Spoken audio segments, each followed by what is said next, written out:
Hello viewers, and welcome to another video about the Stirling Engine Generator. In this video I want to test the engine to see if we can generate some electricity. I'd also like to thank the viewers for all their questions, comments and advice, because it's really helpful and I'm very grateful for that. So first off, I'll tell you about the modifications I've made since last time, and then we'll get the engine outside and get it fired up. Right, so we put a bigger pulley on the alternator. As you can see, this one is 140 millimeters across roughly. The one before was 95 millimeters. So the idea is that it will take the load off the engine to allow the engine to rev faster and create more power. That is the plan. We'll see what happens there. Also, I have had a watt meter in the post, which I've connected to the alternator, which will be connected to the battery, and this should tell us how many volts, amps and watts are actually coming out, so we know what power is coming out of the engine. So there we go. Right, this is the wood that we're going to be burning today. Some viewers have voiced their concerns about me burning this half oval wood. This was treated wood. It actually came out of my garden. The reason it's removed from my garden because it's all starting to go rotten.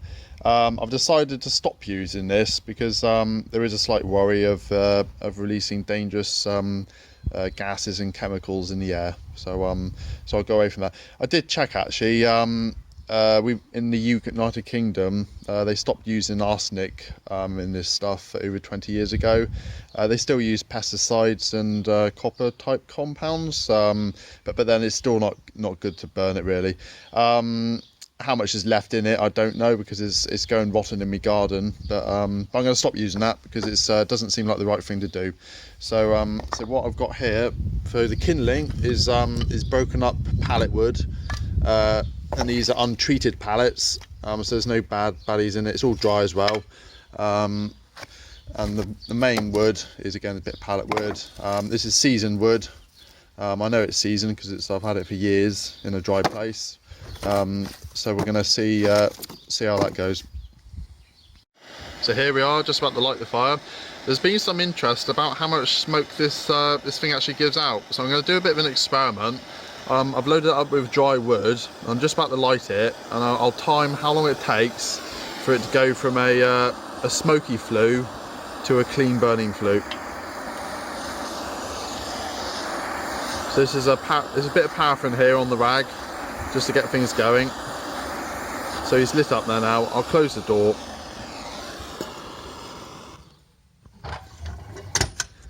Air vent is open fully. And the smoke is starting to come out the chimney. So I'll start timing from now. So we're 5 minutes in. There was a slight bit of smoke coming from the chimney. I'll just show you the fire. Yeah, so things are starting to get going there. I'll put a bit more in a second.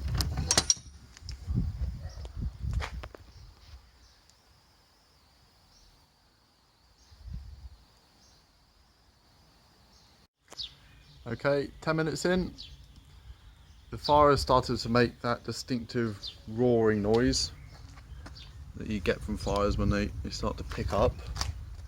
There is a light whisper of smoke now coming from the chimney, every now and then. I'll show you the fire. And you can see some red embers are starting to get going there.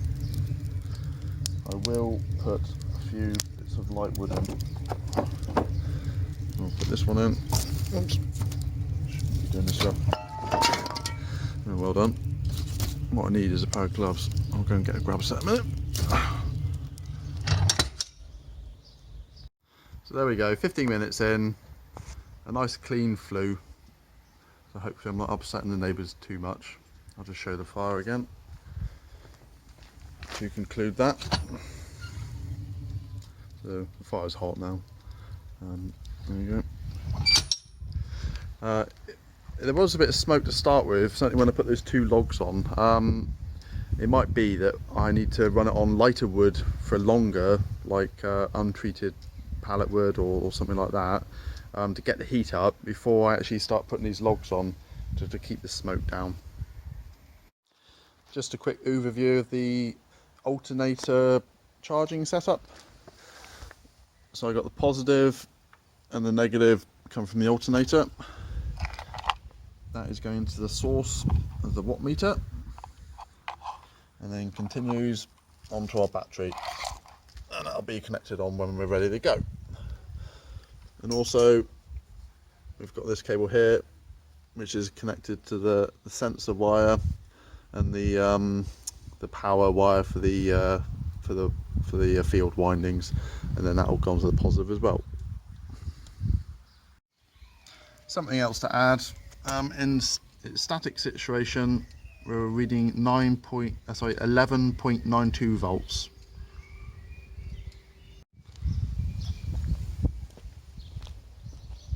There we go, a bit more wood in the fire. 5 minutes later and we'll give it a go. See what happens.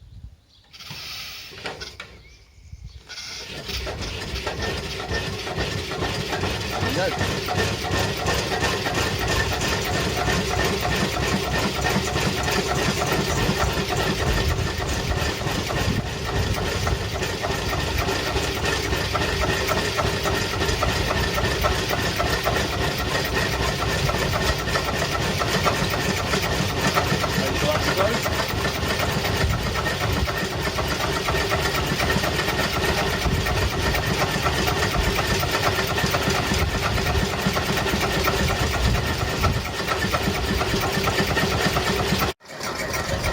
Just out of interest, I've just measured the decibel reading, the average decibel reading, using one of these apps that you can download onto your phone, and that came up as 77 decibels.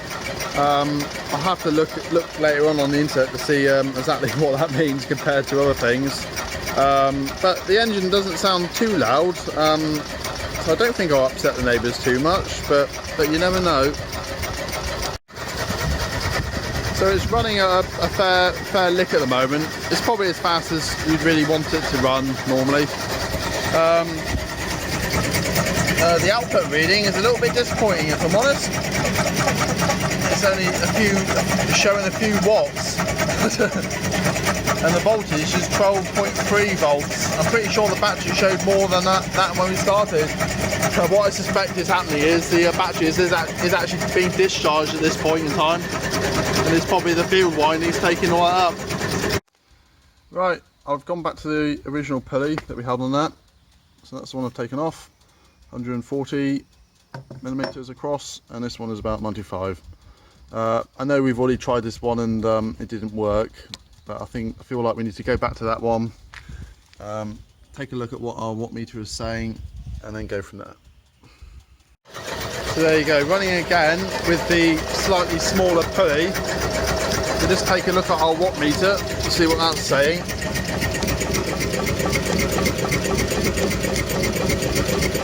Again, not that impressive. I think the output of the alternator is incredibly inconsistent. Going by this. I don't really fully understand it really, because the watts don't seem to tally up with the amps. Or maybe they do. But the voltage is still 12.9. Whereas you'd expect anything up to 14 volts for a charging voltage. I got a feeling we found ourselves in a situation. The alternator is giving out something, but I suspect it's not actually running fast enough to create enough voltage or to be in its peak efficiency range. I'm not sure how fast that's going, but I suspect it's 400 or 500 RPM or something. I've got a feeling what we need to do is get the alternator running fast enough. But the problem is it'll probably drag the motor down too much. Right, just for the hell of it, I've put on the back the original pulley that the alternator came with. It's obviously a ribbed pulley, and this is a flat belt on this side, but I think for experimental reasons it doesn't matter too much. I've had to shorten the belt a bit, So and then I've had to sew it back together again. I'll put a bit of super glue in that in a minute to stop it doing itself. I'll just build the fire back up and give it another go. Right, last test of the day. I've had the engine running for 3 hours now. It's a lovely warm day, but I've done a fair bit of playing around now. What I've done now is I've shortened this belt. I've had to reattach it to the string. The original pulley on the alternator, I've actually put on the lathe and actually taken it down so it's actually a flat pulley rather than a rib pulley to give it more grip. I did start it up momentarily, but it wouldn't grip because it was slipping. Yeah, so we'll just wait for the engine to warm up again. I've just put some more wood in and we'll see what we got. So there we go, we're running now, but it's not really going quick enough. You can hear the alternator working away. And it's not slipping now, which is great. The voltage is slightly improved, so it might be adding to the battery very slowly. But I think the main problem here is the alternator is not going quick enough. But to make it go quick enough, we'd have to gear it up, and the engine isn't capable of pushing that fast because this is a 70 amp alternator. Right, I've just run it with this speed controller in place, hoping that would act as a current restrictor to get the engine up to a more suitable speed. But that's just cooked this little speed controller. So that's the end of that. I'm going to give it. I think that'll be the end of things for the day. We're going to have to go back to the drawing board of this one. I'm not sure if alternators are actually very suitable for this kind of application. The problem is that they're designed to run up to like 6,000 RPM of a car engine. That's the kind of range they go up to. So it's anything from 1,000 RPM up to 6,000 or so. So I don't know. I have to think about this.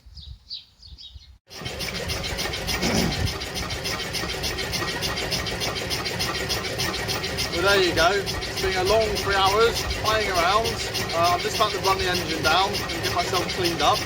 I think I'm going to have to reevaluate things here a little bit.